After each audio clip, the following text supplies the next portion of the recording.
Queria agradecer a presença de todos, pedir desculpa pelo desconforto de alguns, tá? Que tá cheinho, o povo botou cachorro quente para vender, tem cachorro quente, a casa enche, né? Então vamos pedir um pouquinho de paciência, um pouquinho de compreensão. Acredito que no nosso próximo estudo aqui, o meu, tá? Na última quarta-feira do mês que vem, a gente já vai conseguir transmitir ao vivo pelas redes sociais, então vai acabar dando um pouquinho de flexibilidade também, tá? E antes de começar o tema, uma coisa me tocou, que foi dita aqui antes da oração. Eu queria falar um pouquinho para vocês sobre cura. Posso? Pode. É que isso não está desconectado do nosso assunto, que é solidão. E acho que não é só aqui, acho que todo centro espírita por onde eu passo, em qualquer lugar, a gente observa uma expectativa muito grande das pessoas, que não tem nada de errado nisso, tá? De que algo muito miraculoso aconteça, de que um fenômeno muito importante aconteça, ou de que a espiritualidade resolva para nós o que a gente quer que ela resolva. E muitas vezes eu, desavisadamente, por inocência mesmo, acabo impondo o meu egocentrismo a um trabalho espiritual. E eu lembrei de uma história aqui que eu vivi, e isso teve não sei se é um desfecho, mas um complemento, uma orientação aqui agora, enquanto a gente estava conversando. É uma história que eu contei no seminário desse livro aqui, Amorosidade. Eu acho que eu contei nele. Tá? É um livro que a gente vai usar hoje de referência. Na hora certa eu mostro a capa para vocês. É um livro aqui da casa mesmo. Foi um cachorrinho que a gente perdeu, eu e minha esposa, em 2017. E é um cachorrinho muito importante, porque foi o primeiro, a gente não tem filhos, a gente gosta muito de bicho. Foi muito impactante para nós. E foi uma morte que, no meu ver, poderia ter sido evitada. Porque era um cachorrinho novinho, a gente precisava castrá-lo, é um procedimento super comum e tranquilo, para quem sabe disso aí. Nunca teve problema, nós temos 5 bichos dentro de casa. Então foi uma notícia assim, nós vamos castrar o Cadu. Desculpa se alguém se ofende, deve ter o nome de gente. Nós temos que castrar o Cadu, ele avisou, falou, tá, me avisa se estiver tudo bem. E de repente veio a notícia que ele morreu. Mas como assim, né? Como o cachorro morre na castração? Não resistiu à anestesia e foi embora. E eu lembro que eu fiquei muito tomado de revolta no primeiro momento. Porque ele era novinho, era saudável. E eu falei com um mentor meu, assim, um pai João, que não é o mesmo que assina os livros não, tá? Já vamos esclarecendo de cara, porque pai João é mais uma patente do que um nome, tá? Eu perguntei, mas muito bravo para ele, por que vocês não fizeram nada? Não é possível que isso não poderia ter sido evitado. Tá, com um aviso, com um resguardo, às vezes é uma condição prévia que ele tinha ali que a gente não sabia, ou então levar para um outro lugar. Vocês poderiam ter feito alguma coisa, e ele não respondeu nada. Aliás, ele nem apareceu nem de perto. Isso me deixou mais indignado ainda. E eu vivi o meu luto, o tempo passou, abreviando bem a história aqui, né? O luto ele tem que ser respeitado como qualquer outro sofrimento. Não sou a favor de um jargão espírita que é comum. Ai, deixa a pessoa ir, ai, a vida continua, ai, não fica pensando nela. Não, eu resolvo isso, apesar de ter muitas teorias, eu ouso resolver isso de uma forma simples. Se coloca no lugar de alguém que desencarnou e pensa nas pessoas mais amadas, falando assim para elas mesmas, eu não vou pensar em você. E se pergunta se isso ajuda ou atrapalha. Desespero é uma coisa, apego, controle, revolta, isso é uma coisa que passa. Outra coisa é eu não me permitir pensar nos que me são queridos. Isso eu precisei perder gente para aprender o quão irrazoável muitas vezes é um conhecimento se ele não está dentro do contexto do amor. Tá? Não é à toa que Jesus Cristo, no livro Evangelho segundo o Espiritismo, no capítulo Cristo Consolador, é ele mesmo assinando, tá? Como Espírito da Verdade, ele fala uma frase que também é muito comum: Espíritas, amai-vos. Esse é o primeiro mandamento. Instruí-vos, eis o segundo. Isso é um critério muito importante na nossa caminhada espiritual. Muito, muito importante. Porque se você inverte essa ordem, você tem uma forma para ser hipócrita. Você coloca a instrução antes do amor. Vamos voltar aqui um pouquinho, então, onde a gente desdobra essa reflexão mais um pouco. E eu vivi o meu luto. E depois de muito tempo, eu estava num lugar que eu gosto de ficar, que é em contato com a natureza, um lugar na minha casa. E o pai João apareceu. Mas totalmente sem lembrar do assunto. que já tinha passado, né? A memória fica, mas o caso já tinha passado, eu não estava mais revoltado, eu não estava mais indignado. E ele veio como ele sempre vem, conversando fiado e fazendo graça, porque o espírito superior não precisa ser chato, tá? Ele chegou e falou assim: meu filho, sabe por que seu cachorro morreu? Ah, na tora. Sabe por que seu cachorrinho morreu? Por quê? Porque tudo que é vivo morre. E isso está dentro da sequência da vida. Ele falou isso com muito carinho para mim. Eu nem perguntei por que nada foi feito.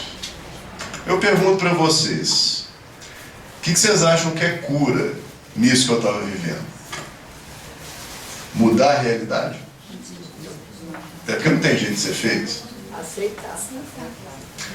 Eu vou dar para vocês uma reflexão aqui que para mim está na base de qualquer cura, tá? Cura numa perspectiva espiritual, porque nem sempre a vida prática vai corresponder às suas expectativas. Isso significa que a vida é maior do que eu. E que tudo que regimenta a vida, que a gente vai resumir em Deus, é muito maior do que eu. E quando eu questiono algumas coisas, não questionar no sentido de aprender, de evoluir, tá? Mas quando eu me revolto contra a realidade da vida, as coisas não costumam fluir muito bem, porque eu estou invertendo essa ordem e me colocando acima da própria vida. Questionando coisas que acontecem o tempo inteiro. E o ser humano, quando está em sofrimento, ele se sente muito privilegiado, como se só ele sofresse. Mas o sofrimento ele é inerente ao existir, de uma forma muito natural. E ele tem propósito. E muitas vezes, quando você está vivendo um sofrimento muito intenso, você desperta a sua atenção para aquele tipo de sofrimento, é que você consegue perceber que outras pessoas sofrem. Precisa? Será que eu preciso passar pelo inferno para me compadecer de pessoas que estão no inferno? E muitas vezes não tem solução mesmo, no nosso ponto de vista. Muitas vezes o aprendizado é mais profundo. E aí a gente precisa de um pouquinho de humildade, ficar do nosso tamanho, não querer ser maior do que a própria vida e entender o que a vida está querendo me propor com aquilo que eu estou vivendo. E aí talvez eu possa me curar. E aí a revolta vem porque eu não deitei na maca. Deu para entender? Tem um lugar que eu vou também, com frequência, que fica cheio pra caramba na terça-feira à tarde, que é o dia de tratamento também. Um dia que fica muito cheio. Muito cheio. Coisa assim de 200, 300 pessoas por sessão de atendimento de encarnados, né? E o passe é depois da palestra. E é uma cena engraçada até, porque começa a dar a hora da pré de encerramento, o povo começa a ir pra porta, assim, ó. Aí fala, caridade, amor, Jesus, amém. Aquela cotovelada de gente, um querendo chegar na frente do outro. Eu olho e falo assim, meu Deus, né? Um dia eu me apropriei do espaço de novo, igual eu fiz aqui hoje. Falei assim, eu vou pedir licença, mas eu não vou falar a lá preto velho. Porque foi uma coisa mais forte que veio para falar. Foi uma coisa meio assim, vocês não têm educação, não? Isso aí não aprende o centro espírita, não. Por que a sua cura é mais importante que a do outro? Por que a forma que você deseja para a sua cura é mais importante que a própria cura? O que você quer de verdade? E o que você precisa aprender de verdade? E aí quando eu escutei tudo que é vivo morre, a minha cabeça fez assim, ó, que eu não deve ter só falado isso. Aí de repente passou um passarinho voando, porque esse lugar tem mato, passou um passarinho. Aí ele olhou e falou assim, olha lá, Gustavo, preto velho ensina assim, né? Quem tem contato com algum aí sabe, né? Olha lá, Gustavo, passarinho. Ah. Vamos ver o que ele vai falar agora. É difícil para ele? É complicado? Não vou, olha, ali na hora eu estava totalmente leve, né? Depois eu parei para pensar. Hoje eu poderia responder para ele assim, olha, depende do ponto de vista. Porque se eu olhar para o passarinho assim, nossa, coitado do passarinho. O passarinho tem que acordar cedo, tem que sair às vezes no frio, na chuva, de madrugada, para catar as minhoquinhas, para levar para o passarinhozinho que está no ninho, que tem que proteger dos predadores, e ele fica nessa vigilância constante. Daqui a pouco eu estou morrendo de dó desse passarinho. Coitado do passarinho. Mas olha quantos passarinhos existem por aí. E todos dão conta. Todos dão conta. Então não tem nada de tadinho, não. Mas não era isso que ele queria me dizer. Isso foi uma gustavada que eu dei depois do ensinamento. Que ele olhou e falou assim, olha para ele é leve. Ele estava um passarinho que estava planando assim, só não estava fazendo esforço nenhum. É leve. Você sabe o que é leve? Porque ele segue o fluxo do vento. Ele não desrespeita. Se ele tem que ir para algum lugar e o vento não está ajudando, ele bate asa. Mas se ele prefere ir para um lugar que o vento está ajudando, para ele não precisar bater asa. E é assim que a gente deveria encarar a vida. Aí eu fiquei tocado. E para arrematar, para a cerejinha do bolo, ele ainda concluiu assim. Olhai os pássaros do céu, olhai os lírios do campo. E foi só isso que ele falou. Que o resto eu já sei. E é assim que eles fazem. Eles dão o que a gente precisa. Tá? Para a gente conseguir dar conta. Não é para resolver o nosso problema passado. É para a gente dar conta. Sofrimento faz parte, doença faz parte, restrição faz parte, morte faz parte. Cada um seguindo a própria proposta de aprendizagem, que eu não preciso ficar totalmente obsessivo para descobrir o que é, qual que é o meu planejamento, o que eu vim fazer aqui, qual que é a minha missão. Esses questionamentos eles são importantes desde que eles não te perturbem tanto, desde que eles tirem a sua mobilidade na vida. Tá? Porque na verdade você vai descobrir o que você tem que fazer é no dia a dia e na convivência, e normalmente com as pessoas que são mais próximas, as mais frequentes na sua vida, é que vão te trazer os principais desafios. E eu vou falar com vocês com tranquilidade. É muito fácil estar aqui, eu aqui, nesse lugar. Muito fácil. Você está num lugar que você fala para quem quer ouvir. Você fala num lugar em que dificilmente alguém chega e critica, reclama, ou te manda embora. A própria etiqueta espírita nem sempre comporta isso. Aqui a gente está vibrando na mesma frequência, então é teoria mesmo. É só aprender para fazer no lugar que tem que ser feito, que não é aqui. Sua cura não está aqui. Aqui está a sua reestruturação. Aqui está uma tomada de consciência no nível mais profundo, um reequilíbrio energético que você vai conseguir com um passe, mas a sua cura está dentro da sua casa. Nos maiores desafios que você enfrenta. Os desafios que colocam em questionamento o seu egoísmo, a sua fé, o seu orgulho, a sua resignação em trabalho, como foi lido aqui no começo. E se você não mudar de atitude, nada vai mudar. A NCF falou no começo, foi uma parte que me tocou também. Nós estamos vendo aqui do corre-corre, todo mundo tem problema. Eu saí de trabalho atrasado, falei, meu Deus, será que eu vou conseguir chegar a tempo? Cheguei aqui de 5 para 8. Esbaforido, tem dia que é mais tranquilo, tem dia que é menos tranquilo. Todo mundo tem desafios, tem questões, tem defeitos. E ela falou assim, o que faz a diferença muitas vezes é uma relação mais próxima que a gente tem com a espiritualidade. Foi mais ou menos isso. Agora eu vou contar um segredinho para vocês aqui, tá? Sabe o que possibilita essa relação mais próxima com a espiritualidade? Não é um estado evolutivo superior. Não é.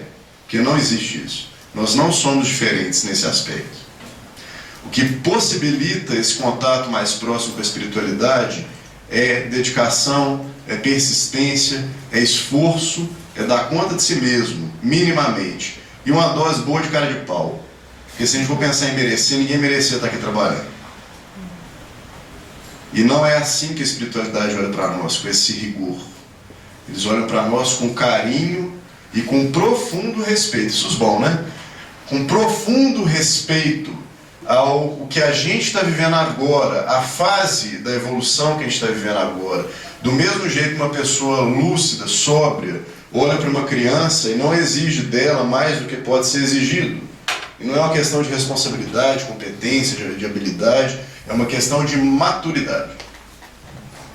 De um amadurecimento natural, tá? Que decorre ao longo da vida mesmo. Não precisa ser tão complicado. Aí eu lembro dos pássaros do céu, do passarinho que o Pai João mostrou. Tá? Na singeleza do ensinamento do Preto Velho, que é uma coisa que até hoje me encanta, porque acho que vai me encantar pro resto da vida.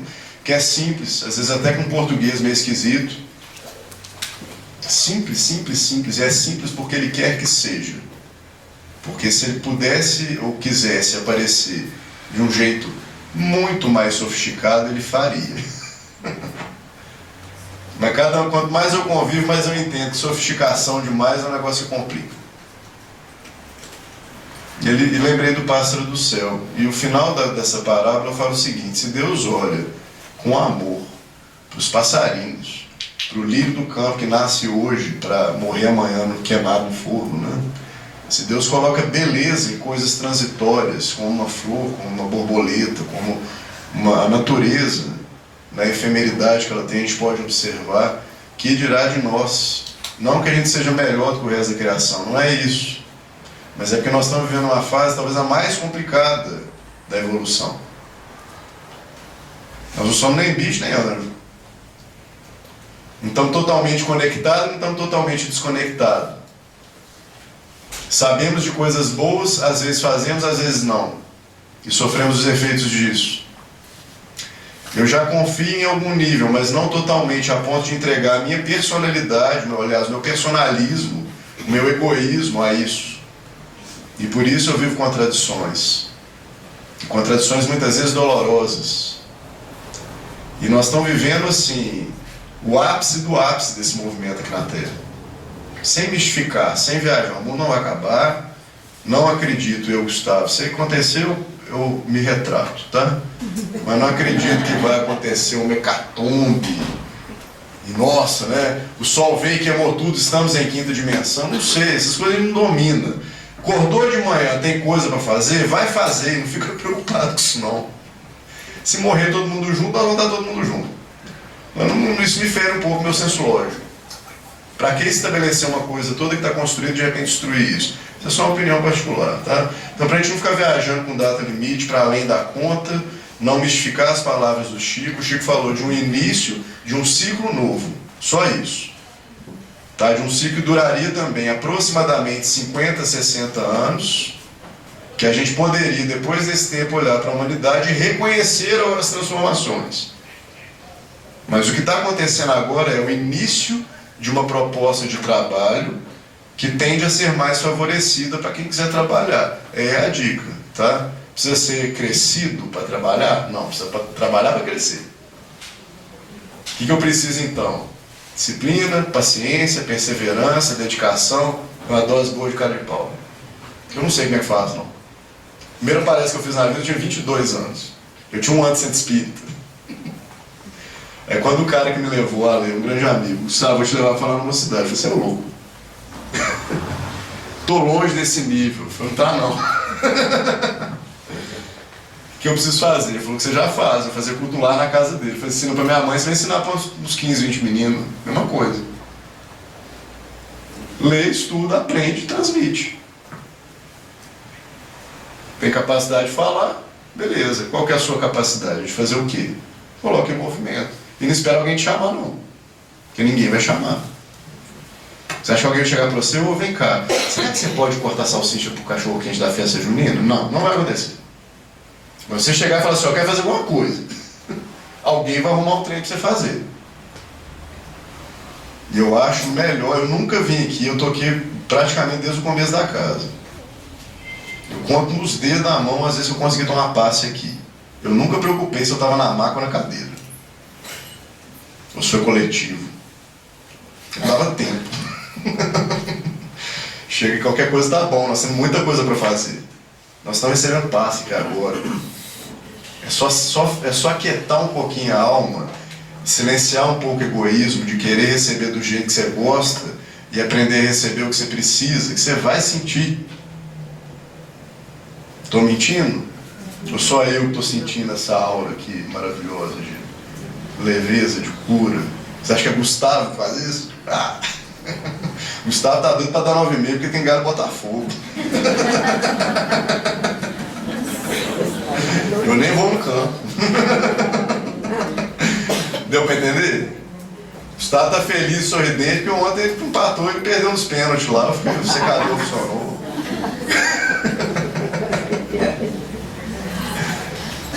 Vamos leve, vamos humano. Joga essa expectativa de ser um iluminado, seja lá o que isso for, joga isso fora. Os Espíritos vai falar com a gente o tempo inteiro que você não vai ser perfeito numa encarnação só. Desiste desse negócio de uma vez e vamos encarar o que tem que ser encarado. É simples. Não estou falando fácil, mas é simples. Você quer a melhor medida do seu grau evolutivo? Observe-se como você reage emocionalmente diante daquelas pessoas com quem você tem total intimidade para ser você. Aqui todo mundo é legal. Né? Estou mentindo? Aí eu reajo. Raiva, cólera, eu quero matar o fulano. Tem ódio, tem mágoa, tem tristeza, tem chilique, tem qualquer coisa.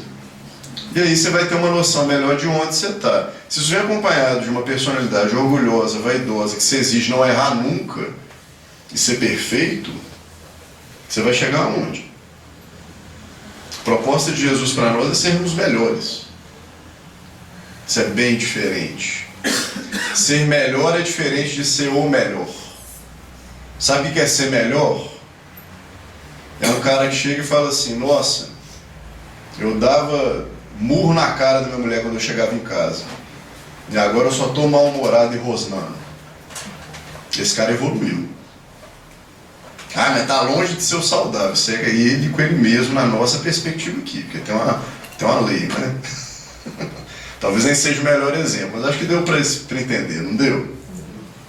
E aí olha que loucura. A pessoa às vezes, ela num propósito de cura, de evolução, de desenvolvimento, ela se propõe a ser melhor e ela se pune por não ser perfeita. Isso acontece? E muitas vezes ela não percebe o crescimento dela. Saiu do 0, chegou no 10, mas se maltrata porque não chegou no 100, ou no 1000, ou no 1.000.000. E o tamanho disso aqui é a vaidade que estabelece. Ela não olha para o que ela fez, ela olha para o que ela deixou de fazer. Qual que é o efeito disso no psiquismo humano? De forma repetitiva. Autoestima lá no pé, autoconfiança lá no pé e, para a gente não ficar com dozinha da gente mesmo, normalmente, por consequência, você fica permissivo com você. Ah, já sou todo ferrado mesmo, já não dou conta de nada mesmo. Só que você não fala na hora que eu estou na culpa e me martirizando, você fala quando eu estou intencionando o erro, premeditando o erro. Estou mentindo? Agora, quando eu acerto, quando eu entendo que meu dever é do 0 para 1, eu vou para o 2, então tá bom demais. Sabe qual é o impacto disso na alma? Responsabilidade. Aí a coisa começa a mudar. Há um tempo atrás o povo falava assim: não, Gustavo, você fala bem. Eu falei: não, o que é isso? Não. Até o dia que eu entendi que é uma responsabilidade. É um compromisso com a vida. A vida está esperando que eu devolva alguma coisa para ela. Eu venho aqui e respiro. Como? Tiro da natureza um monte de coisa, tiro da vida um monte de coisa. As pessoas me servem com um monte de coisas e eu não vou devolver nada? Que esquisito, não fica? Meu talento é esse aqui, então nós temos que oferecer. Cura de verdade é isso aí, tá, gente? Fiz um parênteses longo aqui, mas não vou confiar que ele não está desconectado, que a gente precisa trazer, não. Tá? Porque normalmente, quando a gente fala de solidão, só esse raciocínio. Nós vamos entendendo as referências aqui. Que a solidão é uma ausência de si mesmo, é um sentir falta de si mesmo. A irmã ela traz em 2 obras aqui algumas referências interessantes. Tá? Eu trouxe o Amorosidade e trouxe o Jesus, a inspiração das relações luminosas, para falar do tema. Tá? A solidão, desconexão consigo de si mesmo. Ela fala de uma desconexão da sua essência divina. E ela fala das demandas de auto-amor, em síntese isso. Tá? E isso não tem nada a ver com se sentir só na vida, porque se sentir só é uma coisa. Sentir isolado, sentir não pertencente a algo, que é essa solidão que a gente vai trazer, que é um problema. Tá? O remédio para isso não é estar acompanhado, pelo menos não sempre. Remédio para isso é aprender a usufruir da sua própria companhia. E se eu não estou conectado com a minha essência divina, e se eu estou perfeccionista no processo, vai ficar difícil. Se eu também estou num lugar, que foi o começo da conversa, de vítima, esperando que alguém faça alguma coisa por mim para eu me resolver, eu também não assumo responsabilidade nenhuma e estou desconectado de mim. Jesus, quando ele tem uma cura, que eu adoro de Jesus, mas eu adoro, essa para mim é das top mesmo, quando ele vai curar o paralítico do poço de Betesda. que era um cara que estava há 37 anos deitado numa cama. Eu já contei a história várias vezes, né? Tem muita gente nova, vamos recontar. Está com a gente há 2000 anos já. Saída do templo de Jerusalém, uma das saídas tinha um poço, uma piscina, que a água mexia sozinha de vez em quando. E as pessoas acreditavam que era um anjo que estava entrando na água, que agitava essa água, e acreditavam que o primeiro que entrasse depois do anjo na água seria curado de qualquer mal. Deu para entender a cena? 2019, vamos refazer o cenário aqui. Chafariz da Praça 7 descobriram, da Praça Liberdade, descobriram que quando acontece um negócio lá, o primeiro que entra vai ficar milionário. Mas só o primeiro. Imagina como é que fica em volta do chafariz. Todo mundo sabe desse negócio, imagina. Aí Jesus chega lá, tem um cara deitado numa cama há 37 anos. Não vou entender porquê dessa idade. Mas ele está há 37 anos deitado numa cama. E quando Jesus, que representa uma força amorosa e curativa, chega perto dele, ele fala com Jesus assim: mestre, ninguém me joga na água. E eu sempre vou brincar, que se fosse o Gustavo, eu ia falar, duh. Mas é Jesus, né? Que bom. 37 anos. De quanto tempo mais você vai precisar para entender que ninguém vai te jogar na água? Vai passar 50, 60, 1000, 2000, você vai ficar aí, esperando que alguma coisa aconteça e a sua vida se resolva. E ela não vai acontecer. Porque milagre acontece o tempo inteiro, eu sei que não percebe. Aí Jesus olha para ele, essa força amorosa e curativa, e fala assim: levanta, assume o seu leito e anda. Ah, mas como é que você fala com um paralítico para ele levantar? Não vou entrar no misticismo da coisa, não estava lá. Tá? Vamos interpretar de um jeito fácil para nós aqui e aplicável, que vai trazer para a gente uma responsabilidade. Se Jesus falou para ele levantar, é porque ele podia levantar. E se eu posso levantar e estou deitado, eu não levantei por quê? Porque eu não quis. Só que se eu não quis, às vezes vem disfarçado e eu não dou conta. E aí cada um com a própria consciência. Vendo eu não consigo. E se eu não consigo, às vezes está disfarçado de não é do jeito que eu queria, então não levanto, pirraça. Cada um com a própria consciência. Depois que ele fala levanta, ele fala assume o seu leito. Assume responsabilidade, você, sobre o que te faz ficar deitado. Não é culpa de ninguém. Não é injusto. Pode até ser, mas isso não é importante, porque isso não vai mudar a sua vida. Deu para entender proposta nova, postura nova? Ah, mas eu sou assim porque fizeram isso comigo. Ok, a vida foi essa aí.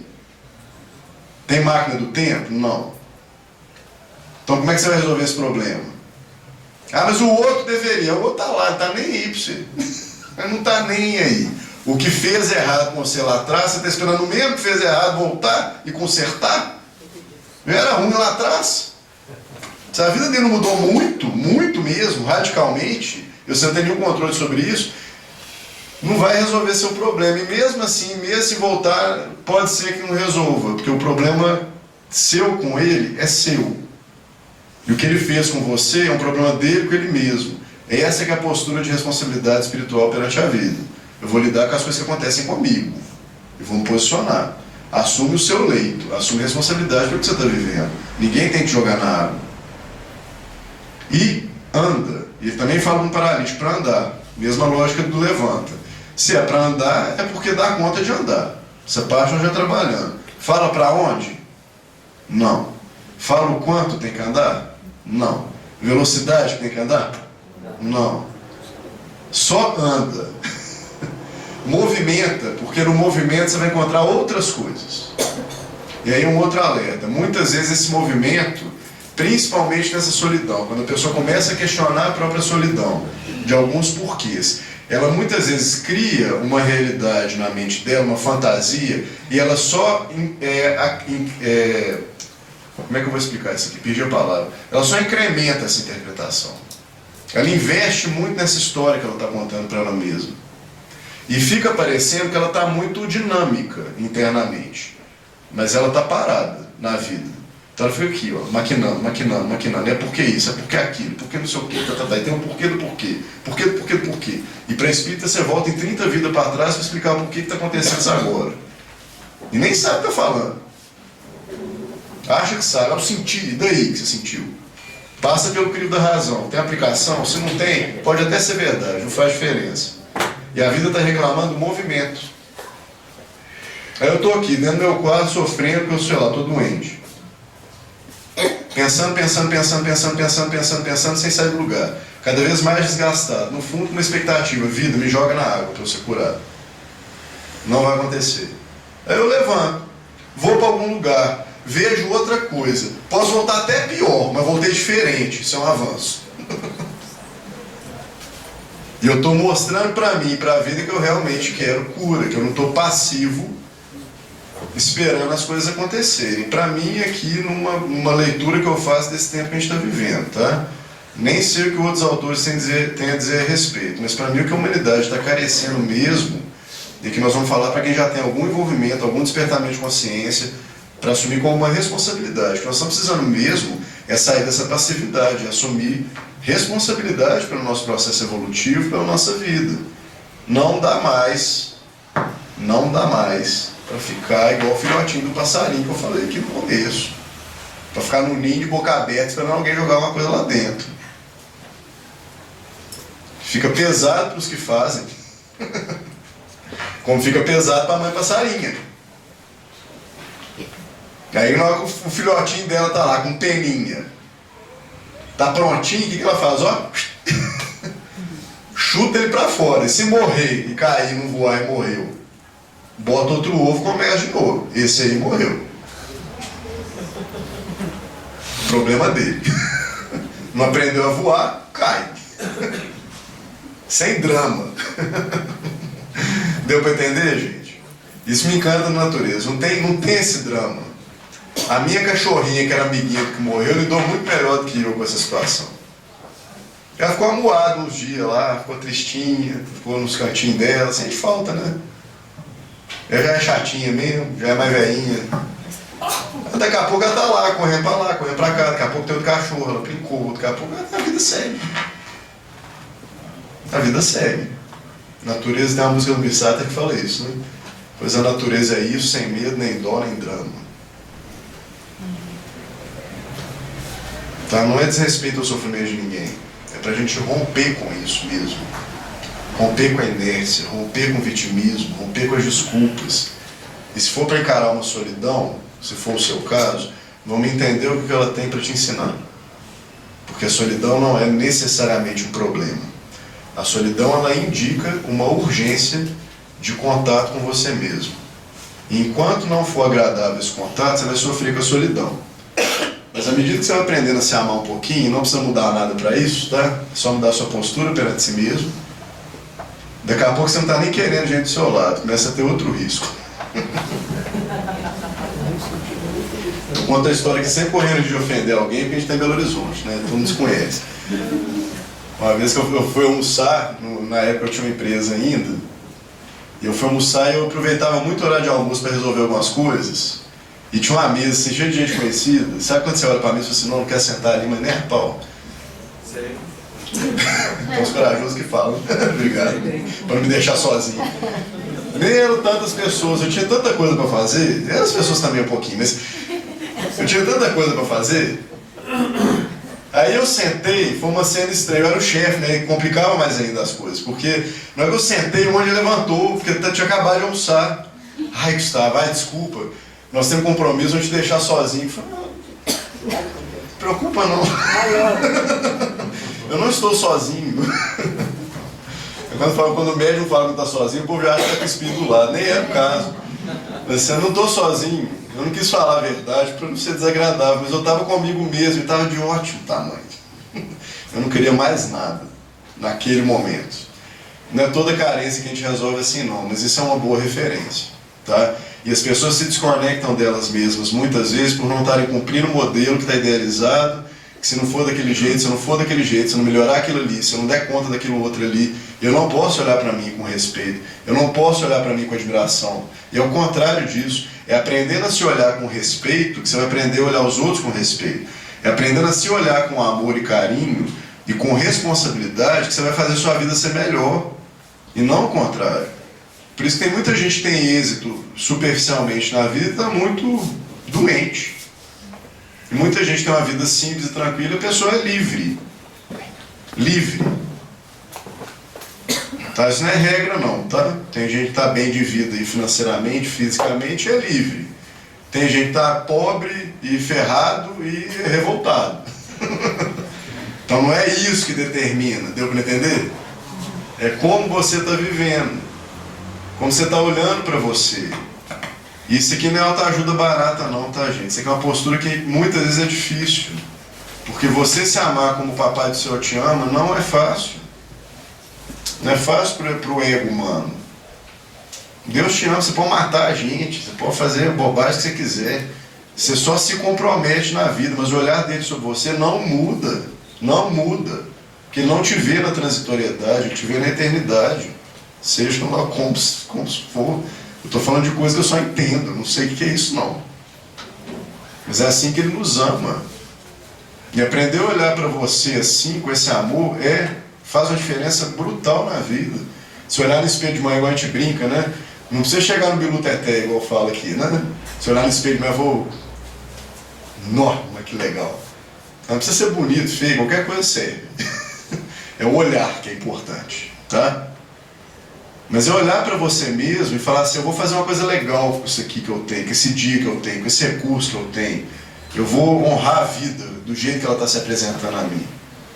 E aí você pode estar acompanhado ou não, tá? Que a solidão ela muda, beleza? E ela tem que ter espaço. Gente, legal até agora aqui, porque eu falei igual um papagaio, totalmente no meu sovaco.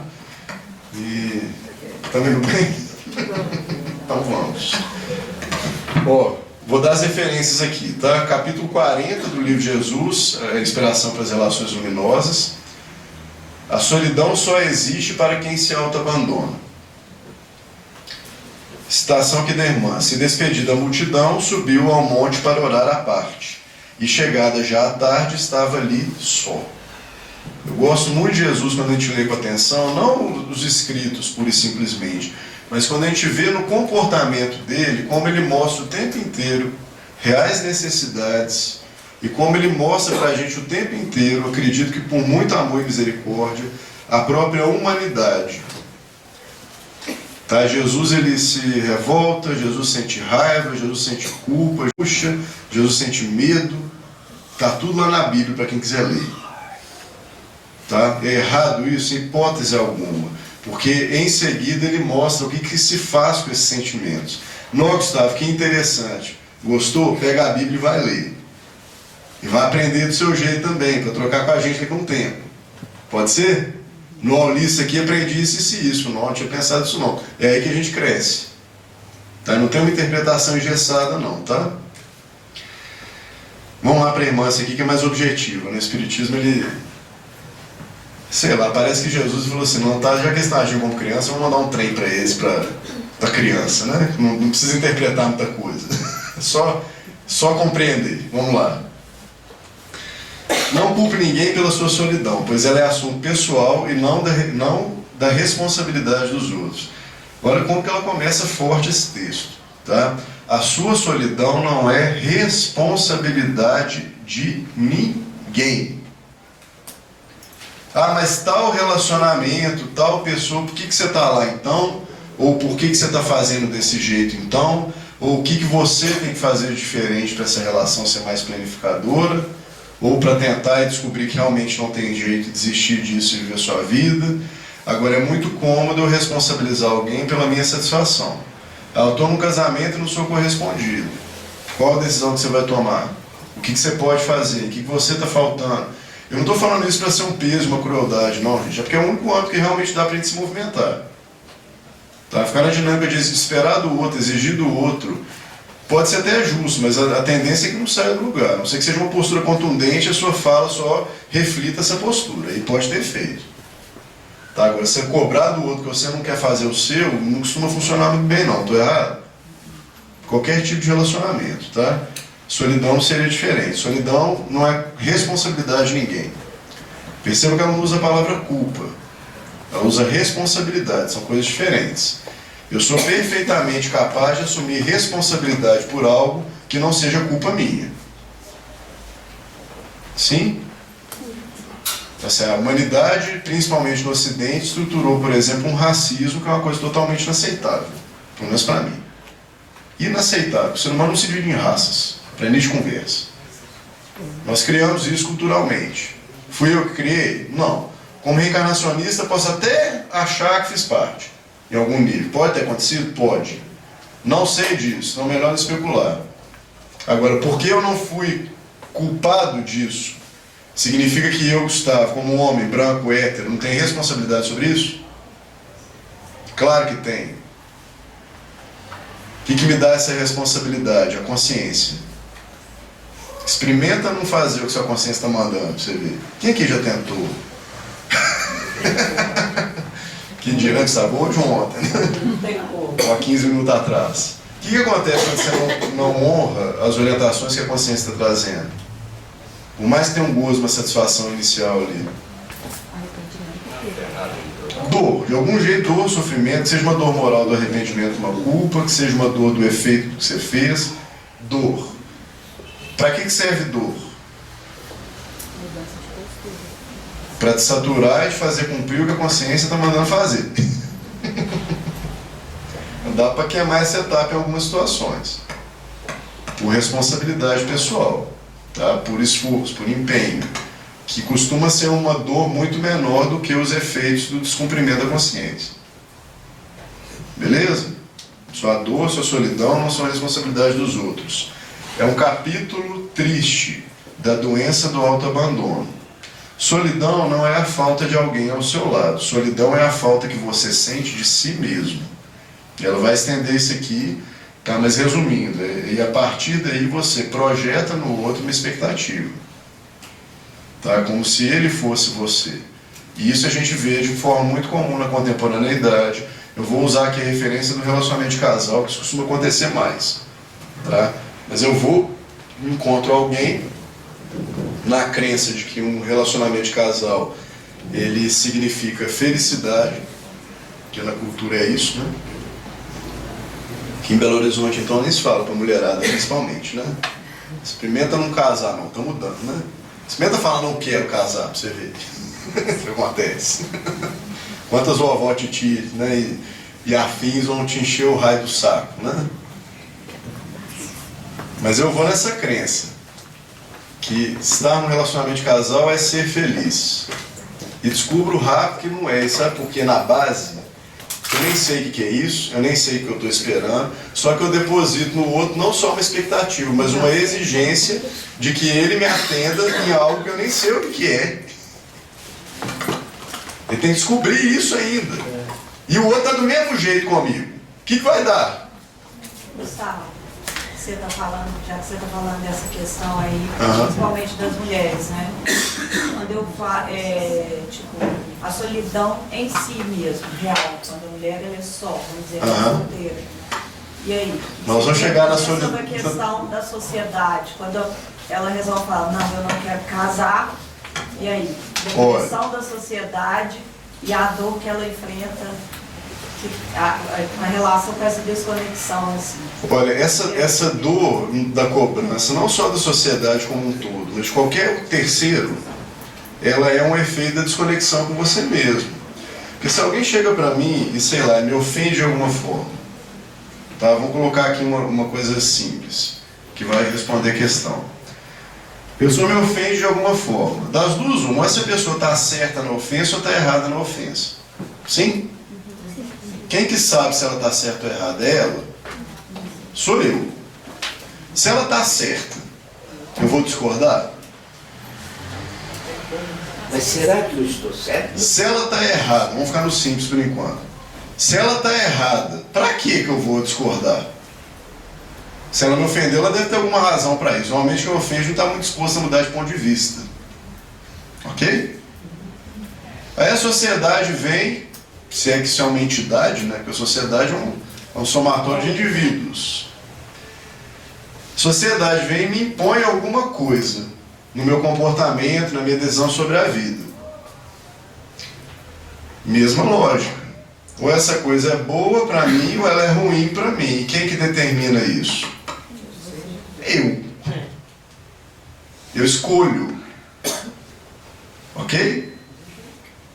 Ah, mas como que eu lido com essa pressão? Se ela está te afetando além da conta, isso significa que você não está conectado com você. Que as pessoas não têm o poder de te determinar, elas têm o poder de te influenciar. Só isso. Agora, se eu cedo a influência sem reflexão, significa que eu não estou no meu eixo, no meu centro. Deu para entender a responsabilidade nesse aspecto? Então, se a mulher, às vezes, ela pode, por efeito desse próprio machismo, não ter um companheiro na vida dela. Ou por uma escolha dela, ou por uma razão que a gente desconheça. É uma realidade. Agora, sobre as pressões sociais como um todo, os scripts que nos são impostos cotidianamente. Olha para a sociedade humana na Terra. E dá para falar, pelo menos uma vista superficial, que nós estamos saudáveis? O Krishnamurti, eu nunca canso dessa frase dele também. Virou até meme de Facebook, graças a Deus, e vulgarizou, né? É um filósofo indiano que diz o seguinte: não é saudável estar adaptado a uma cultura que está doente. Eu lá no consultório, quando eu atendo casos de casal, aliás, quando eu atendo pessoas, né, com essa temática, relacionamento de casal, só tem dois tipos, estou no consultório de terapia, né? Então talvez eu seja o melhor exemplo. É gente que está infeliz porque está numa relação, e a gente está infeliz porque não está numa relação. A questão é a relação? Na minha amostra ali, pelo menos, não. Que já deu para aprender. Qual que é a expectativa que as pessoas têm? Ela gira em torno disso. Casamento vai me fazer feliz. Ter um filho vai me fazer feliz. Ah, eu preciso encontrar alguém que me complemente. Não, mas que trem pesado, que trem difícil. Casamento é só uma escolha de vida, que só faz sentido se a pessoa quer estar do seu lado andando mais ou menos na mesma direção. Senão não faz sentido. Tem que somar. Ter filho eu não tenho, eu já percebi que tem alegrias, mas quem tem filho aí? É bom ou é ruim? Dá para responder assim? É bom. É bom? Mas tem muita É bom mais do que? Mas tem muita responsabilidade. É bom, mas dá um trabalho danado. Sempre tem um mas, sempre tem uma objeção. É um negócio que dá muito trabalho, um negócio que você não está sempre satisfeito, sempre feliz. As pessoas se desiludem muito depois que têm filhos. E não foi nenhuma mãe nem duas que conversaram comigo em intimidade, né, com sigilo, e mães muito boas. Falaram, Gustavo, eu não tenho coragem de falar isso para ninguém, mas se eu soubesse como é que era, e eu sinto culpa com isso, eu amo demais meu filho, e é um sentimento super comum, ninguém fala a respeito. Aí quando duas mães estão sofrendo porque estão trabalhando muito, se encontram, ai, é maravilhoso, né? Ai, é maravilhoso. É maravilhoso sim, mas é só olhar um pouquinho, gente, para essas realidades. Então, você encontra uma pessoa e encontra a outra, com uma expectativa de ser feliz, só que tem pesado. E eu nem sei o que é isso, só que eu falo com o outro, indiretamente, me faça feliz. E o outro também não sabe o que é isso para ele e fala, me faça feliz. Vai dar o quê? Vai dar problema, né? Para ficar educado. Vai dar problema. É um problema de egocentrismo. Não significa que a pessoa é um perverso que está aqui, não. Quer dizer só que, como todo bom doente, que a doença na verdade é só isso. Ela está rígida, presa, enclausurada na própria perspectiva que ela tem sobre a vida. E cura é expansão dessa consciência. O resto é sintoma, tá? A doença é isso aqui. Por isso que depende lá, quando está falando do passarinho que tá no ninho. Eu posso olhar para a mamãe passarinho com dó, eu posso olhar com naturalidade. Depende da postura que eu assumo. Eu posso olhar para as dificuldades da minha vida, por piores que sejam, e tratar isso como uma coisa comum e inerente à vida e encarar, ou eu posso ficar com pena de mim mesmo piorando o quadro. Beleza? Respondendo a sua pergunta, assim, superficialmente, como que eu lido com pressões de outras pessoas? Me conhecendo. Ok? essa questão de pressão. Você fala aqui porque tá todo mundo ouvindo. É que eu acho assim, essa questão de pressão da sociedade é uma coisa que mexe mais com a gente do que a gente percebe. No sentido que, assim, você só vai saber se o casamento vai te fazer feliz casando. Tipo assim, você não saberia se isso é bom ou ruim pra você sem fazer aquilo. Então a questão, assim, você gostar de você mesmo é uma coisa complicada, porque você às vezes quer se enxergar dentro de um padrão da sociedade e você não sabe o que de você gostar e o que de você não gostar. Essa que é a complicação. Posso descomplicar? Só é complicado se eu preciso cumprir esse padrão, mas eu não estou nem agora falando dos padrões sociais. Eu estou falando dessa expectativa de ser feliz o tempo inteiro. Que a vida não é só ser feliz. Eu tenho uma referência mais saudável, vocês querem? Porque felicidade é um conceito muito estereotipado, muito denso, muito pesado. Que, juntando com mídia, com a forma como a gente se relaciona com consumo e produção, questão de coisa aí, eu diria impossível. Porque ela está sempre no vir a ser.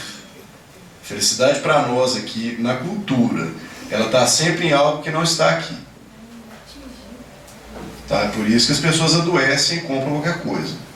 Eu estou falando só de produto, não, tá? Só Rivotril. Não, Rivotril também, droga, viagem, experiência, A tudo. vida é como a noite e o dia.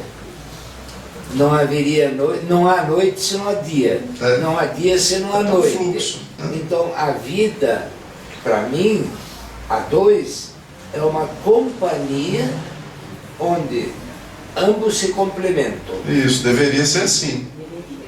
E complementa os dois, um complementa ao outro para olhar para a vida. Ok? Mas vamos descomplicar esse negócio aí. Ao invés de ser feliz, por que não pensar em ser funcional, em ser potente? Tem um termo do Spinoza primeiro, depois do Nietzsche, chama potência de agir, que me atrai muito. Tá? Então assim, você consegue medir pela experiência uma coisa que te vitaliza ou uma coisa que te desvitaliza. Isso não quer dizer estar cansado ou descansado. Então, eu venho fazer palestra aqui, uma coisa que eu faço com prazer. Eu, Gustavo, faço com prazer. Eu saio daqui eufórico. Eu fico com dificuldade de desligar. Isso vai dar... A gente sai daqui 9h30 da noite, é um problema. Amanhã eu acordo 5h30, 6 horas, eu estou de pé. Então, assim, é um movimento. Tem um autor da psicologia sistêmica chamado Bert Hellinger, né? Não sei quem conhece e gosta aí.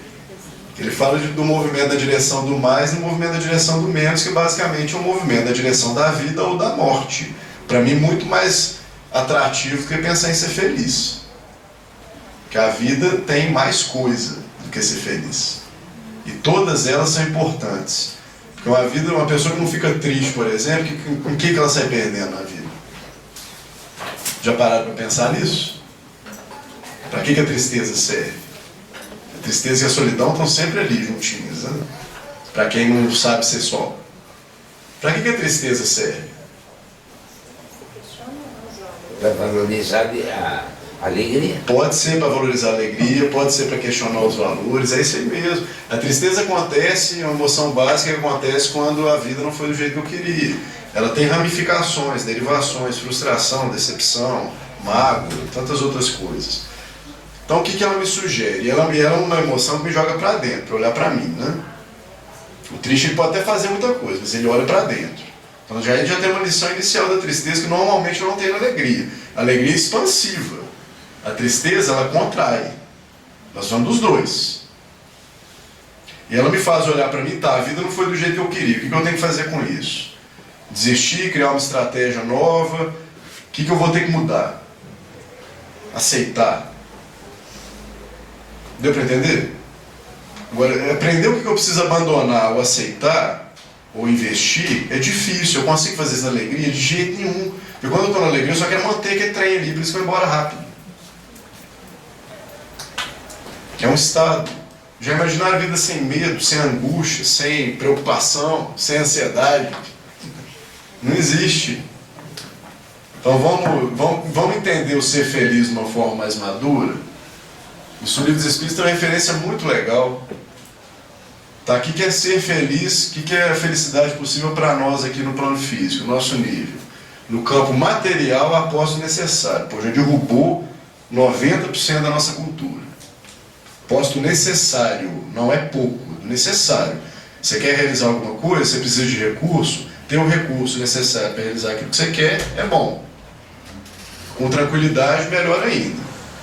Se você teve um revés na vida, tem dinheiro para resolver esse revés, é lindo, maravilhoso, que não te ocupa. Tá? Posto necessário. No campo moral, consciência tranquila do dever cumprido e fé no futuro. Isso é referência de felicidade do Livro dos Espíritos para nós. E tem uma outra referência de felicidade dos bons espíritos. Conhecer todas as coisas. Mas não é conhecer, saber, ler o livro e aprender. Conhecer, experimentar o universo e a vida. Isso é para aqueles que já estão bem conectados com Deus. Tá? Porque o universo é bem grande, né? Tem muita coisa para experimentar. Esse conhecer todas as coisas deve ser um negócio que também tem fim. Isso é uma dinâmica mais leve. Agora, olha o que a felicidade é para a cultura e como a cultura promete que você vai realizar isso. Você vai ver as incongruências muito rapidamente. Uma relação de casal, que é o exemplo que a gente está trazendo aqui, é um choque entre dois egos que foram criados por famílias diferentes, têm concepções sobre a vida totalmente diferentes e que estão num desafio ali de criar um terceiro modelo, que é um somatório dos dois, de preferência com o melhor lado dos dois, e não tem manual, é tudo na tentativa e erro. É um trabalho danado.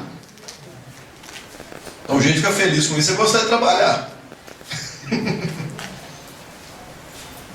Deu para entender?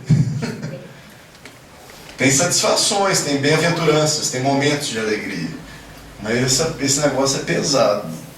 Tá? E o solitário, para a gente se reconectar aqui ao tema, o solitário que não sabe lidar com isso muito bem, ele se questiona o tempo inteiro por que ele não está feliz com a vida. Ele está ali só criando pensamento esquisito. Beleza, gente? Mais dúvida aí, podemos seguir aqui. Quando você necessita estar rodeado de pessoas o tempo todo e se sente muito mal quando está só, isso pode estar acontecendo porque você ainda não é uma boa companhia para si mesmo. Olha para a pessoa que está do seu lado, você tem uma referência, tá? Que tipo de companhia que você gosta do seu lado? Cada um vai ter uma resposta.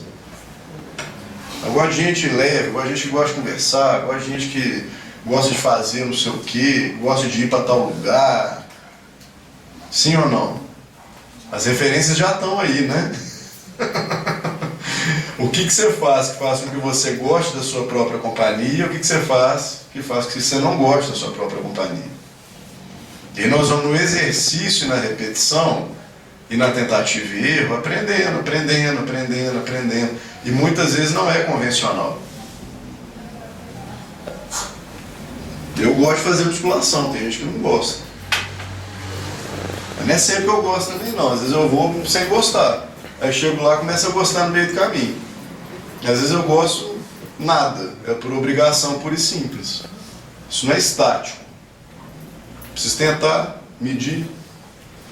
Eu gosto de ler, mas não é sempre não, não é qualquer coisa também não.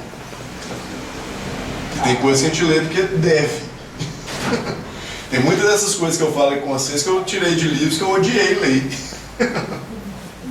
O autor é chato, o jeito que ele escreve é ruim, não é o que eu prefiro, que é uma literatura densa. Eu adoro Jung, mas o jeito que ele escreve eu vou dar uns tapas nele às vezes. Pô, não tinha um jeito, por que você, poxa, não precisa ser tão complicado assim. Pra mim, né? Então, assim, é experimentar.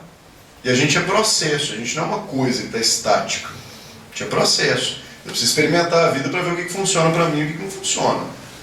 Ok? Daí que entra o espiritismo e o cristianismo nessa história, dando um norte. Tá? A vida precisa ser cooperativa. A vida que funciona só em função de si mesma não costuma ser boa. Por mais que você tenha coisas. Então, uma vida que vai na direção do amor, sem mistificar e sem romancear isso demais. Que vai na direção do fluxo da própria vida, que agrega valor à vida, que faz com que ela fique melhor. Ela costuma ser mais satisfatória para quem promove isso. A gente chama isso de fraternidade. Então, não é ser um herói, um Marte, que está num lugar e vou aqui ajudar os caídos. Caído todo mundo está. De um jeito ou de outro. Você só é mais um nesse barco. Ah, mas eu vou assumir agora uma postura fraterna. Eu vou tratar um outro que também tem sofrimento, que talvez não tenha essa condição que eu tenho, ou esse entendimento que eu tenho, ou essa postura que eu consigo assumir, e eu vou me colocar na direção do auxílio, se o outro permitir e quiser. Isso faz bem para mim. Está com a gente há tanto tempo. Receitinha para viver bem. Ama ao teu próximo, amando a ti mesmo. Faz com o outro bem que você gostaria para você, não faz o mal que você não gostaria para você. Eu passo meu tempo descumprindo isso 24 horas por dia. Aí estou infeliz, sozinho, insatisfeito. Óbvio. Está descumprindo uma lei da vida. Isso é igual querer comer uma feijoada e ficar leve depois. Não funciona. Feijoada não tem de comer pouco. Tem muito tempo que eu não falo da feijoada, né? Você vai lá se ver feijoada. Um toquinho, colherzinha, tem 1 quilo de comida no seu prato. E você vai comer aquilo. E come, às vezes repete. Ai, comi, que delícia. Agora eu quero ficar leve. Não vai ficar, não combina. Tá? Por analogia aqui, é você tentar ter uma vida, ficar de bem com a vida sem amar, não tem jeito. Isso não está na natureza da existência. Aqui a gente lança a mão da nossa fé mesmo. Não foi assim que Deus fez as coisas. Ele fez uma forma que todo mundo está interligado, interconectado e precisa funcionar junto minimamente. O que não quer dizer que você não vai ter seus momentos de solidão, como o próprio Cristo vivia, porque tem coisa que é... Aliás, a porta é estreita, né? Fala, larga o caminho que conduz à perdição, estreita é a porta que conduz à vida. Aí vem uma pergunta. E como se aprende a amar? Amando. Interessante, eu já... Sabe como é que eu respondo essas coisas já atualmente? tive essa experiência. O Sr. Oswaldo vai responder de um jeito simples, que eu já estou bem nessa pegada. Não vou complicar, mistificar o amor, não. Tá? Não vou, porque eu quero que todo mundo saia daqui mais capaz, mais responsável. Amor está na nossa natureza. Quer ver quem é a mamãe aqui? Levantou a mão. Levanta a mão para mim. No primeiro filho, como é que... me ensina aí. Vou pegar você de novo. Eu te conheço, você está sempre na frente, tá? Me ensina a dar de mamar para um filho. Me ensina. Não tem jeito. Tem jeito, não? Mas você não sabe fazer? Sei, mas é da natureza. Como é que eu não sei ensinar uma coisa que eu sei? Quem te ensinou? Ninguém. E sabe o que você sabe, Ângelo? Porque está aí dentro. E na hora que precisou, você fez. E deve ter errado algumas coisas, né? Deve ter desenvolvido experiência, né? Foi ficando cada vez melhor, cada vez mais fácil. É assim que a gente aprende a amar, tá? Jesus tem uma fala aqui que é um norteador também. Aquele que quiser vir após mim, o mestre do amor, né? O que ele ensinou depois? Como é que faz para aprender? Aquele que quiser vir após mim, o siga é meu terceiro passo. Sem dar os 2 primeiros, você não vai dar o terceiro. Negue-se a si mesmo, assuma sobre si a sua cruz e então me siga. Que na verdade tem jeito de eu seguir de outro jeito. Então, se eu não dei os 2 primeiros passos, não tem jeito de eu dar o terceiro. Eu vou ter que abdicar do meu personalismo, do meu egoísmo, não da minha individualidade, do meu egoísmo. Eu vou ter que assumir sobre mim o que me faz sofrer, mas ao mesmo tempo me faz ascensionar, que é isso que é a cruz, que me faz morrer num grau para ressuscitar em glória, num outro nível. Cada um vai escutar o que precisa disso aí, tá? E aí eu posso falar que eu estou seguindo. Como que eu vou amar o outro sem essas 2 condições? Primeiro, sem ter amor aqui dentro. É isso que o auto-amor produz. Segundo, sem sair de mim para dedicar isso ao outro. Por efeito, né, do auto-amor. Agora, como é que eu aprendo isso? Vivendo. A vida, o tempo inteiro, ela me convida a olhar para os meus níveis de anti-amor, tá? Que é egoísmo e orgulho. Eu diria buscando. Buscando o quê? Eu aprendo buscando. O quê? Quem não busca, não acha. Eu vou dar um exemplo. Eu todo ano passava o Natal em Joinville, onde eu nasci, com meus pais e meus sogros. E eu ganhava muito bem antes de me aposentar. Já não era o caso de minha irmã. E sempre que eu chegava lá no Natal, ela pedia dinheiro para mim para comprar presente para os pobres. Na época me aborrecia isso, mas eu nunca neguei nada. Nunca. E ela deixou para mim um aprendizado do amor incondicional. Vendo, pensando nesse exemplo, hoje eu compreendo melhor o que é o amor. Muito bom. Por isso eu digo, a gente tem que buscar, procurar. Quem não procura não acha. Isso. Eu complemento, a gente só precisa assumir. Assumir. Você tem essa capacidade sim. Olha, gente, olha para as relações que são importantes, que nós vamos desembolar esse trem de vez. Olha as vezes que isso eu falo para mim também, tá? Porque não tem santo nenhum que não. Quantas vezes, às vezes hoje mesmo, quantas vezes ao longo da sua trajetória, quantas situações você pode lembrar que você sabia que você poderia ter feito um pouco melhor, que você poderia ter sido um pouco mais compreensivo, um pouco mais amoroso, um pouco mais tranquilo, ou um pouco mais firme, ceder um pouco, silenciar um pouco, ou falar um pouco. Quantas vezes? E você fala, eu não. É só olhar para o egoísmo, para o orgulho, que você vai ver o que limita a expressão da sua amorosidade. Ela é natural em nós. Ela é natural. Só que pelas escolhas que eu faço equivocadas, ou seja, na perspectiva do pecado, né? A Lu que gosta de falar isso, né? Do virar as costas para Deus, isso que é pecado de fato, né? E virar as costas para Deus normalmente vai estar olhando para o próprio umbigo. A partir do olhar para o próprio umbigo que eu percebo quando eu não estou sendo amoroso. É só tirar isso. Nossa, não é complicado. Não é, pode não ser fácil, mas não é complicado. Você tiver por referência a compreensão do outro, a reciprocidade do outro no seu modelo, a expectativa de ir para o céu depois que você morrer, para nosso lar, sei lá, para tirar um obsessor de sua vida, você acaba perdendo muito da experiência.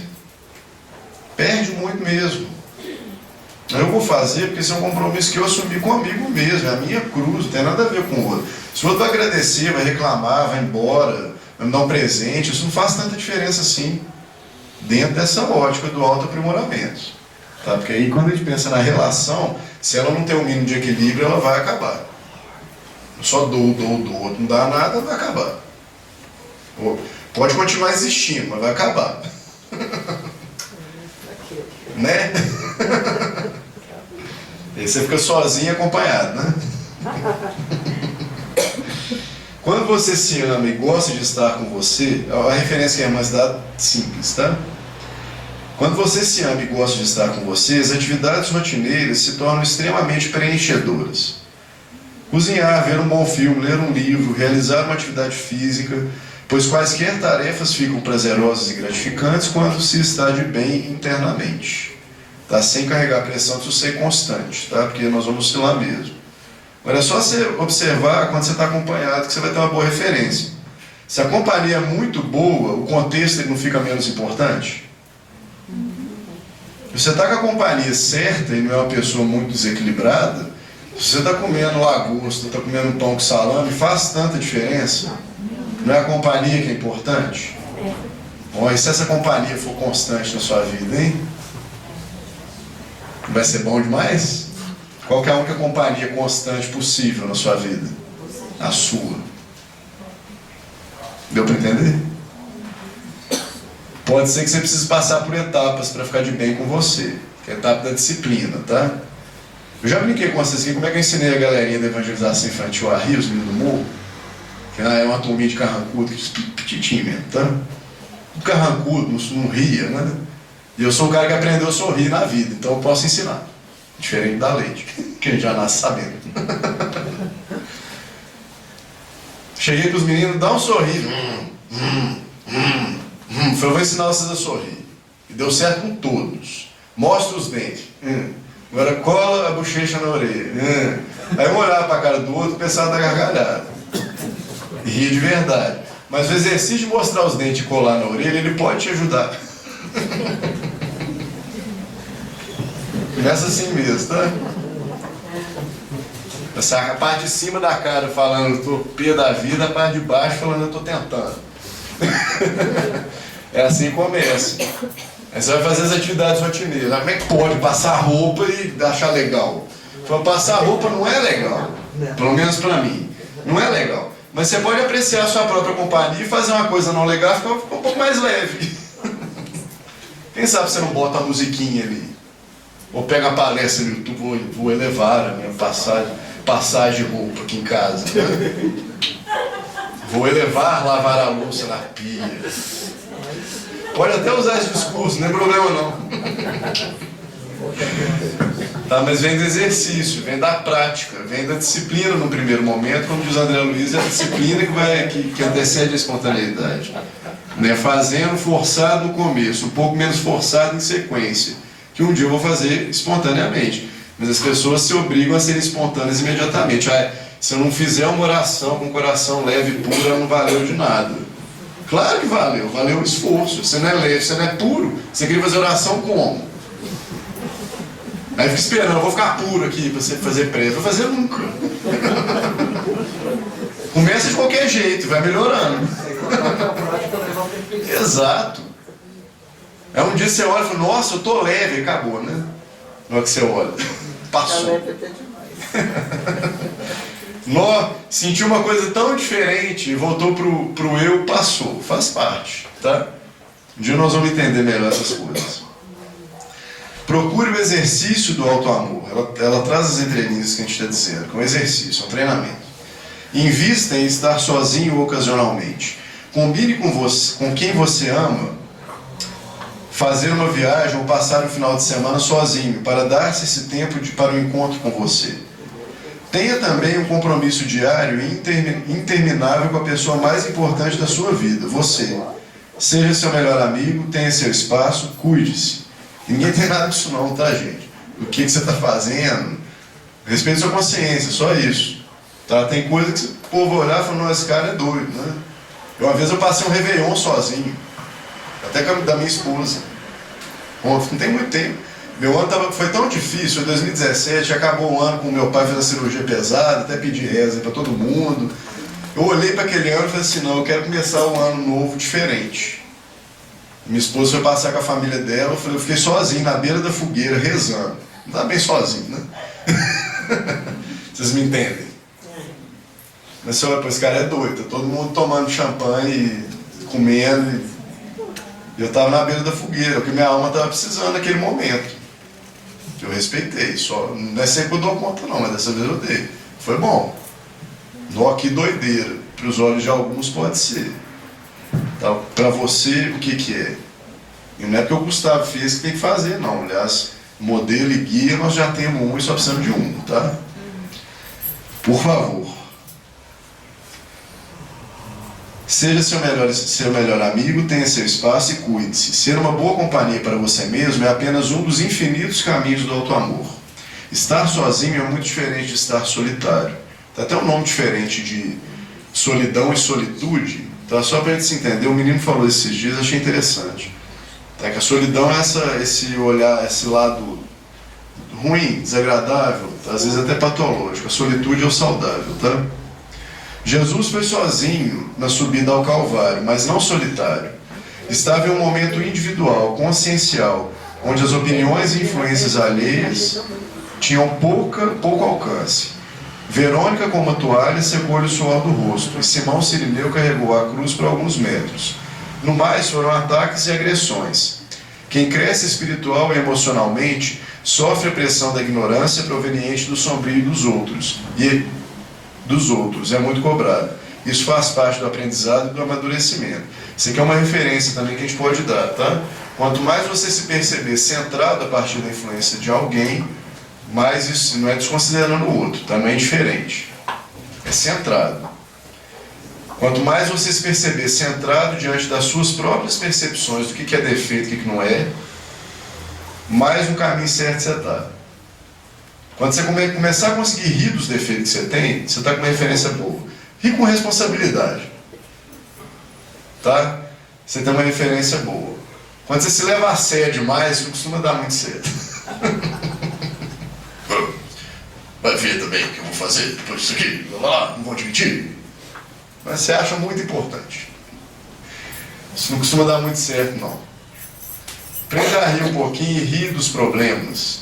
E não queira não tê-los, porque isso nunca foi auto-amor, tá? Porque a vida basicamente é resolver problema. É basicamente isso. Tira os problemas para você ver o que você faz. O que acontece com alguém que tira os problemas da vida? Inventa um rapidinho.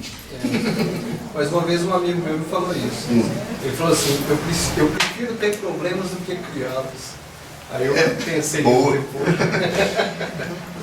Tendo problema, tem uma coisa para fazer, né? Gente, estou falando aqui para iluminados, não, tá? Esse papo eu vou deixar para as outras pessoas e eu estou entendendo que vai ser mais e mais assim. Eu estou falando para gente que come arroz e feijão, tá? Porque é assim que eu me coloco na vida. O papo do iluminado eu vou deixar para quem é iluminado, eu não sou. Então, por favor, escutem quem seja, tá?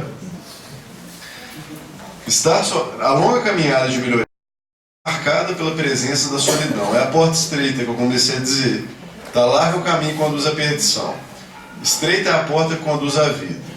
Não é porque é difícil, tá? Vocês já pensaram numa porta estreita e numa porta larga?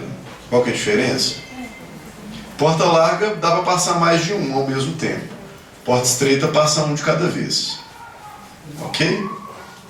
Então, se a caminhada a gente anda junto, igual está acontecendo aqui agora, mas cada um está fazendo suas reflexões, cada um deve estar se propondo algumas coisas, deve estar pensando sobre algum assunto, ou está viajando na maionese aí, está sozinho de algum jeito.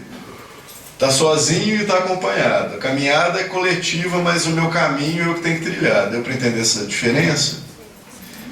A solidão faz parte do processo.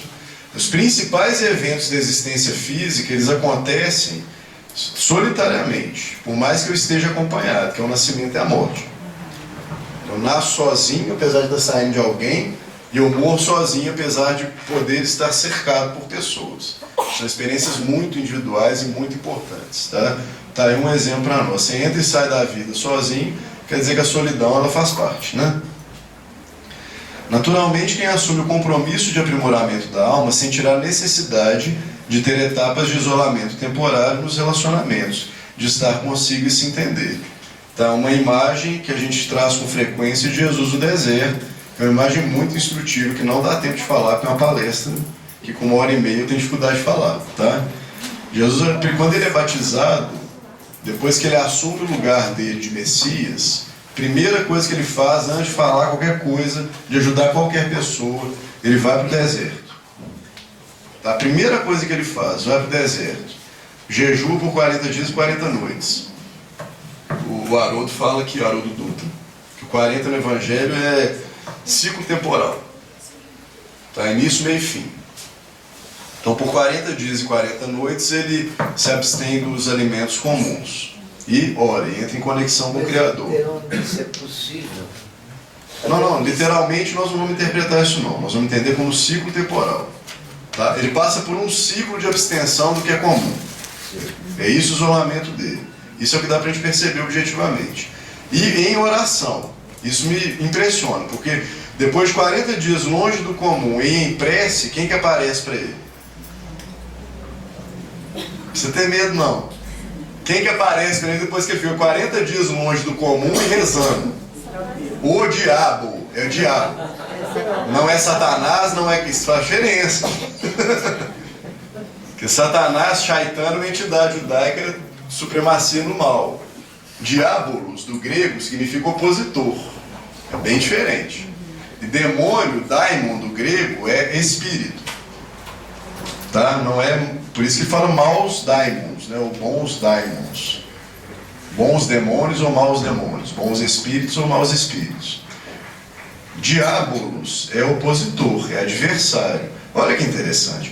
Jesus é batizado, assume o papel dele, vai para o deserto, não tem ninguém lá, ele reza, ele jejua e aparece o diabo. Então qual que é a função desse opositor? Será que Jesus conseguiria ter feito alguma coisa sem essa solidão? Porque o opositor de Jesus, que está lá no Evangelho, ele mostra para Jesus possíveis quedas de uma pessoa que é uma liderança espiritual. Usar o que ele tem em favor próprio. Estou com fome, manda esse pão, essa pedra virar pão, ela vai te obedecer. Teste 1. Ele fala, nem só de pão virá o homem, mas de toda palavra que sai da boca de Deus. Não é essa nutrição que eu quero agora. Não é dessa forma que eu estou padecendo. Quem ficou sem tomar passe? Todo mundo aí fora também? Todo mundo? Hoje eu não achei. É bom, né? Muito bom. Depois ele bota Jesus no ponto alto do templo e mostra para ele todos os reinos do mundo. E fala assim, tudo isso pode ser seu se você me adorar.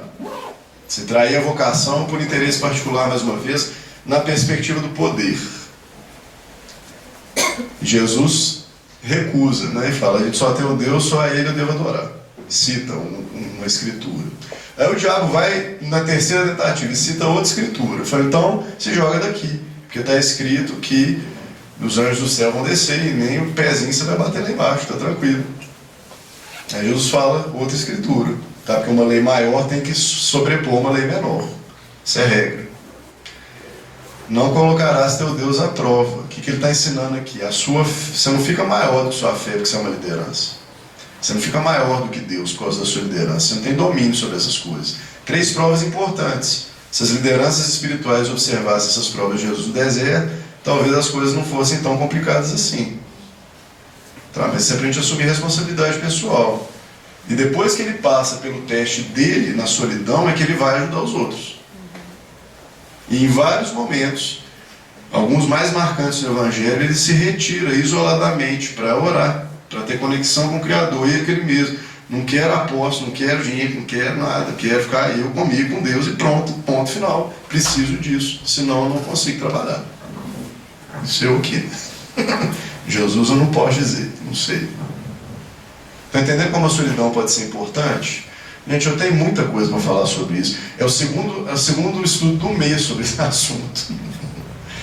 Tá? E não dá para concluir o que a gente tem para trazer. Eu vou recomendar para vocês, porque nós estamos no horário, a leitura do livro Amorosidade, tá? Nos capítulos 3 e 6. O 3 é a tarrafa vibratória da solidão, e o 6 é a aura da amorosidade.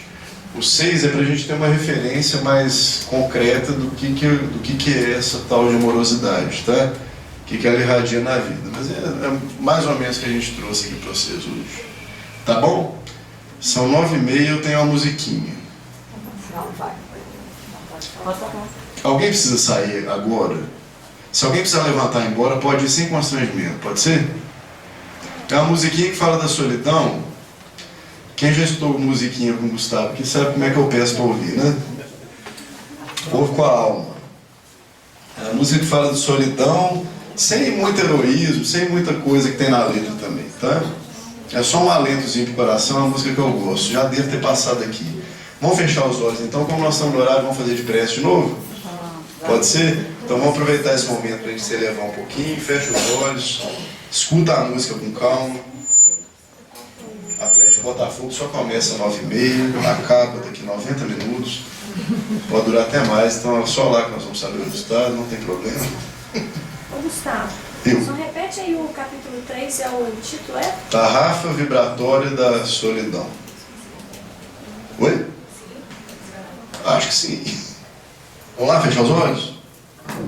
Eu tava achando que era você que ia cantar a música e eu... Ah, isso eu não arrisco fazer não, cara. Vou deixar para quem sabe.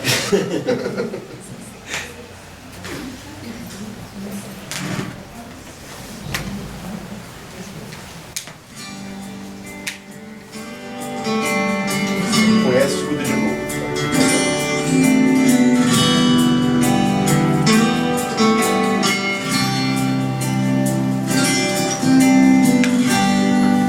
Quando tudo que você tiver for um coração cansado e só, quando a voz do vento lhe disser toda a estrada tem poeira e pó, quando tudo que você puder for chorar sem saber como se despedir de passados tão bonitos que precisam ficar, pois o tempo nos exige seguir. Quando o frio lhe couber nas mãos e calar for o que convier, quando não mais importa ter razão e a verdade é só de quem souber, persista na semente que ainda não floriu, não deixe de amar só porque ninguém viu. Reverencia tudo que te machucou. Verás que a luz do dia sempre te abraçou.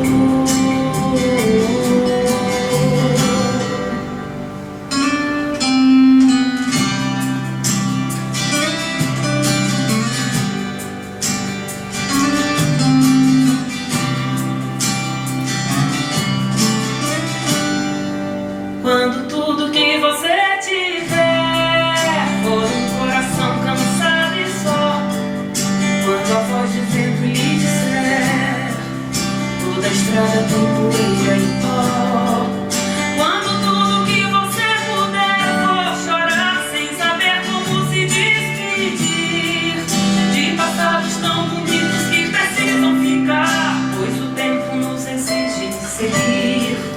Quando o frio lhe couber nas mãos e calar fogo que convier, quando não mais importa ter razão e a verdade é só de quem souber, persista na semente que ainda não floriu, não deixe de amar só porque ninguém viu. Reverencia tudo que te machucou, verás que a luz do dia sempre te esperou.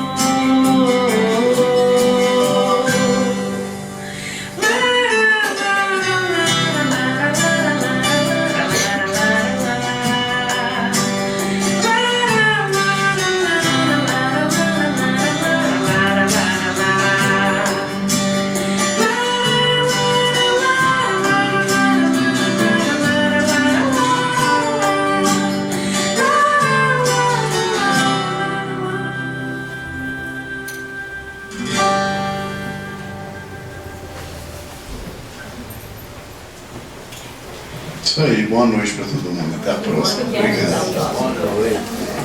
Como é que chama, Gustavo? Chama Quem Souber, a cantora chama Flávia Venceslau. Tá? Tem no Spotify para quem usa e é uma